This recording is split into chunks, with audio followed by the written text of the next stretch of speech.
విషయం కూడా చెప్పాలి మీకు. ఎవరో ఒక వ్యక్తి ఇద్దరు మోటార్ సైకిల్ మీద నిన్న విజయవాడకి మా ఇంటికి వచ్చారట. ఆ ఫోటో కూడా వీడియోలో రికార్డ్ అయింది. వీడెవరో తెలుగుదేశం పార్టీకి చెందినటువంటి ఒక లేడీ, ఒక పురుషుడు.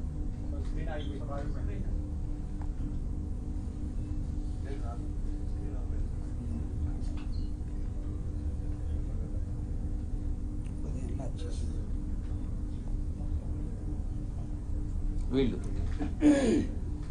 నేను ఒక్కటే చెప్తా ఉన్నా, వీడెవడో నాకు తెలీదు. వాడు ధైర్యంగా వచ్చి విజయసాయిరెడ్డి వాడు ఉన్నాడా ఇక్కడ, పారిపోయాడా అని అన్నాడంట. ఎక్కడికి పారిపోయాడు అని అన్నాడంట. వాడెవడో నాకు తెలీదు. వీడు డెఫినెట్గా తెలుగుదేశం గుండా అయి ఉంటాడు. ఆ గుండా వెనుక ఒక అమ్మాయిని కూడా తీసుకొచ్చాడు. నేను ఒక్కటే చెప్తా ఉన్నా, ఎవరైనా కూడా, నేను ఈరోజు ఇక్కడ వచ్చాను, నాకేం సెక్యూరిటీ లేదే, ఏ ఒక్క పోలీసు నా దగ్గరికి రాలేదే, నాకు పర్సనల్ సెక్యూరిటీ కూడా లేదే, నేను ధైర్యంగా వచ్చా. వీడెవడో టైం చెప్పి నువ్వు ఫలాని దగ్గరికి రా అని చెప్తే ధైర్యంగా నేను ఒక్కడనే వెళ్తా.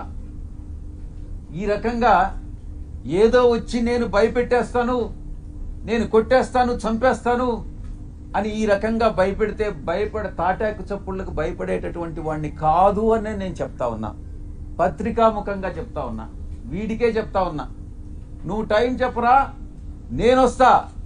లేదా నువ్వు మా ఇంటికి వచ్చి వాడు విజయసాయిరెడ్డి గారు ఎక్కడ అన్నావు కదా, నువ్వే చెప్పు, మీ ఇంటి అడ్రస్ చెప్పు, నేను వస్తా, చూసుకుందామని అన్నటువంటి విషయాన్ని నేను చెప్తా ఉన్నాను. నేను దీన్ని బట్టి ఒకటే అర్థం చేసుకోవాలి, ఏ ప్రభుత్వం అధికారంలో ఉన్నా,